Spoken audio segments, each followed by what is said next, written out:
মই আপোনালোকক স্বাগতম জনাইছো। দৰ্শকৰ আজি মই আপোনালোকৰ ওচৰলৈ অসমৰ লগতে দেশ বিদেশৰ বিভিন্ন ধৰণৰ খবৰ লৈ আহিছো। খবৰকেইটা খুবেই গুৰুত্বপূৰ্ণ, গতিকে ভিডিঅ'টো অলপো স্কিপ নকৰাকৈ শেষলৈ চাই যাব। নিতৌ এনে ধৰণৰ খবৰ পাই থাকিবলৈ আমাৰ চেনেলটো ছাবস্ক্ৰাইব কৰি ৰাখিব আৰু এটা কৰি লাইক কৰি আমাক উৎসাহিত কৰিব। আহক এতিয়া আমি ভিডিঅ'টো আৰম্ভ কৰোঁ। আজি আমাৰ প্ৰথম খবৰটি খুবেই গুৰুত্বপূৰ্ণ, এটা বিগ ব্ৰেকিং নিউজ। বিনামূলীয়া চাউল সংগ্ৰহ কৰিলেনে 10 নৱেম্বৰৰ পৰা পাব দাইল, চেনি, নিমখ। প্ৰতি মাহে 2000 টকা পৰ্যন্ত সকাহ পাব হিতাধিকাৰীসকলে। বৰ্তমান চলি আছে অন্ন সেৱা দিন। প্ৰতি মাহে আপুনি 117 টকাতে লাভ কৰিব দাইল, চেনি আৰু নিমখ। বজাৰ দৰতকৈ কম মূল্যত লাভ কৰিব ৰেচন কাৰ্ডৰ সামগ্ৰীসমূহ। ৰেচন কাৰ্ডত আপুনি প্ৰতি কেজি চেনি লাভ কৰিব মাত্ৰ 38 টকাত। প্ৰতি কেজি মচুৰ দাইল লাভ কৰিব মাত্ৰ 69 টকাত। প্ৰতি মাহে এটা পৰিয়ালে 2000 টকা পৰ্যন্ত সকাহ পাব চৰকাৰৰ পৰা। ৰেচন সংগ্ৰহৰ সময়ত বাধ্যতামূলকভাৱে দিব লাগিব ফিংগাৰ প্ৰিণ্ট।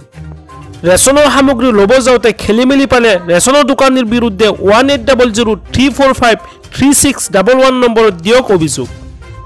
আজি আমাৰ পৰৱৰ্তী খবৰটি খুবেই গুৰুত্বপূৰ্ণ, এটা বিগ ব্ৰেকিং নিউজ। ৰাজ্যত বিতৰণ কৰা হ'ব বিনামূলীয়া ই-ৰিক্সা আৰু ম'পেড। আজিয়ে কৰক আবেদন, জানি লওক সবিশেষ তথ্য। হয় দৰ্শকসকল, সমগ্ৰ অসমতে বিতৰণ কৰা হ'ব বিনামূলীয়া ই-ৰিক্সা আৰু ম'পেড। শীঘ্ৰেই সাজু কৰক নথি পত্ৰ। বৰ্তমান চলি আছে ই-ৰিক্সা আৰু ম'পেডৰ বাবে আবেদন প্ৰক্ৰিয়া। সংগ্ৰহ কৰক আবেদনৰ ফৰ্ম। বাৰ্ষিক সংখ্যালঘু উন্নয়ন পৰিষদৰ পৰা বিতৰণ কৰা হ'ব বিনামূলীয়া ই-ৰিক্সা আৰু ম'পেড। অসমৰ প্ৰতিগৰাকী দৰিদ্ৰ লোককে স্বাৱলম্বিতাৰ বাবে দিয়া হ'ব বিনামূলীয়া ই-ৰিক্সা আৰু ম'পেড। অহা 30 নৱেম্বৰৰ ভিতৰত সংগ্ৰহ কৰিব লাগিব বিনামূলীয়া ই-ৰিক্সাৰ ফৰ্ম। আৰু লগতে ডিচেম্বৰ মাহত কৰা হ'ব আবেদনকাৰীৰ অনলাইন ৰেজিষ্ট্ৰেশ্যন। বিনামূলীয়া ই-ৰিক্সা আৰু ম'পেড পাবলৈ কি কি নথিৰ প্ৰয়োজন হ'ব সবিশেষ তথ্য জানি লওক। প্ৰথমতে বিনামূলীয়াকৈ ই-ৰিক্সা আৰু ম'পেড পাবলৈ হ'লে দিব লাগিব আয়ৰ প্ৰমাণপত্ৰ। আৰু লগতে দাখিল কৰিব লাগিব আবেদনকাৰীৰ সকলো বাধ্যতামূলক নথিপত্ৰ। নথিপত্ৰত বিসংগতি থকা আবেদনকাৰীয়ে নাপাব বিনামূলীয়া ই-ৰিক্সা আৰু ম'পেড। অসম চৰকাৰৰ বাৰ্ষিক সংখ্যালঘু উন্নয়ন পৰিষদৰ তৰফৰ পৰা কৰা হৈছে ঘোষণা। ইয়াৰ পৰৱৰ্তী খবৰটি খুবেই গুৰুত্বপূৰ্ণ, এটা বিগ ব্ৰেকিং নিউজ। আপুনি অৰুণোদয়ৰ নতুন নে পুৰণি হিতাধিকাৰী? পুৰণি হিতাধিকাৰীসকলে ধন কণ্টিনিউ পাবলৈ কৰিব লাগিব এই কাম। নতুনসকলৰ বাবেও আছে নতুন নিয়ম। হয় দৰ্শকসকল, আপুনি অৰুণোদয় আঁচনিৰ নতুন নে পুৰণি হিতাধিকাৰী? পুৰণি হিতাধিকাৰীসকলে ধন কণ্টিনিউ পাবলৈ কৰিব লাগিব এইকেইটা কাম। আৰু লগতে নতুন হিতাধিকাৰীসকলৰ বাবে আছে কেইবাটা নিয়ম। প্ৰথমতে অৰুণোদয় আঁচনি লাখ লাখ হিতাধিকাৰীয়ে শীঘ্ৰেই আপডেট কৰিব লাগিব KYC। কিয়নো KYC আপডেট নাথাকিলে আপোনাৰ একাউণ্টত নোসোমাব ধন। অৰুণোদয় আঁচনিৰ ধন নিয়মীয়াকৈ পাবলৈ বেংকৰ একাউণ্ট ঠিক হৈ থাকিব লাগিব। আৰু ইয়াৰ লগতে অৰুণোদয়ৰ বাবে যিটো মোবাইল নম্বৰ দিছে সেই মোবাইল নম্বৰটো এক্টিভ কৰি ৰাখিব লাগিব। হঠাৎ কিবা কাৰণত যদি মোবাইলটো পৰিৱৰ্তন হয় চৰকাৰক জনাব লাগিব। এতিয়াৰে পৰা প্ৰত্যেক ব্লকত এজন অৰুণোদয়ৰ সহায়ক থাকিব।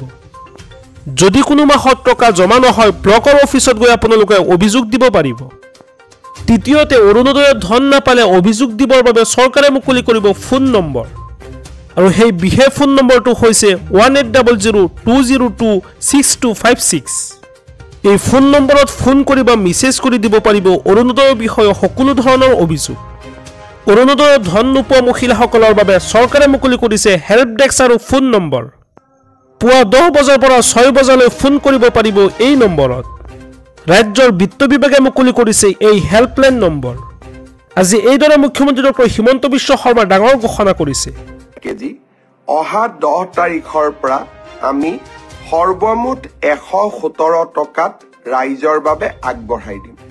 কিন্তু 1 জানুৱাৰীৰ পৰা মাত্ৰ 100 টকাতে আমি ৰাইজক 1 কেজি চেনি, 1 কেজি দালি আৰু 1 কেজি নিমখ আমি আগবঢ়াম। এই সুন্দৰ আঁচনিটো অহা 10 নৱেম্বৰ তাৰিখে আমি আৰম্ভ কৰিম। বহুতে মোক জোকায়ো, মিঠাতেল বুলিও জোকালে, কিবা বুলি। এই সন্মানৰ লগতে মোদী ডাঙৰীয়াই বিনামূলীয়া চাউল দিছে। এতিয়া আমি দালি, নিমখ আৰু চেনি দিম। মই সিদিনাখন হিচাপ কৰি চাইছো, অৰুণোদয়, চাউল, দালি, নিমখ, তেল সকলো লগ লাগিলে এটা পৰিয়ালে চৰকাৰৰ পৰা এতিয়া 2000 টকাতকৈও বেছি মাহিলী সকাহ পায়। ই বহুত ডাঙৰ সকাহ। আমি যিসকলে সকলো কথাতে মানুহক উপলুঙা কৰোঁ, তাৰ আমি মূল্য বুজি নাপাওঁ। কিন্তু যি মায়ে, যি বাইদেউ, যি ভণ্টিয়ে নিযুত মইনা পাইছে, অৰুণোদয় পাইছে, মহিলা উদ্যমিতা পাইছে, তেখেতসকলে অনুভৱ কৰে যে এতিয়া নিজকে তেওঁলোকে কিমান সাহসী অনুভৱ কৰে।